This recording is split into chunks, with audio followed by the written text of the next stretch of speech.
منذ إعلان الرئيس الأمريكي دونالد ترامب أن الولايات المتحدة تخطط للسيطرة على قطاع غزة وإعادة توطين الفلسطينيين الموجودين هناك لإعادة بناء المنطقة، تتداول تقارير صحفية إسرائيلية وغربية أنباء عن كون المغرب يعتبر من بين المناطق المرشحة لإعادة توطين سكان غزة في حالة تهجيرهم بالقوة من أرضهم.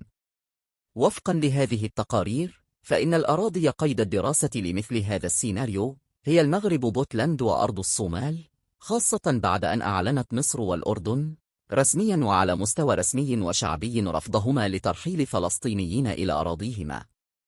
وبحسب التقارير الإسرائيلية فإن الخيارات الثلاثة الأخرى التي يوجد بينها المغرب لديها حاجة مشتركة قوية للدعم الأمريكي، حيث تسعى الصومال وبونتلاند إلى الاعتراف الدولي بهما. أما المغرب، وبحسب نفس التقارير، فإن لديه نزاع إقليمي مستمر حول الصحراء.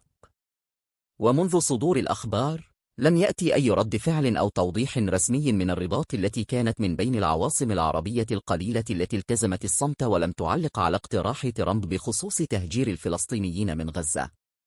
كما لم تسجل أي ردود فعل حتى كتابة هذا التقرير صادرة عن الأحزاب السياسية أو النقابات المغربية أو هيئات المجتمع المدني المغربي. وفي المقابل ركزت تعليقات رواد المواقع الاجتماعية في المغرب على الأخبار التي تتحدث عن كون بلدهم قد يكون أرضا بديلة للفلسطينيين الذين ينوي ترامب تهجيرهم، مستنكرين وضع المغرب في نفس السلة إلى جانب دول فاشلة مثل الصومال وبونتلاند، حيث لا توجد الدولة أصلا، وكلا البلدين في حاجة إلى الاعتراف الدولي به،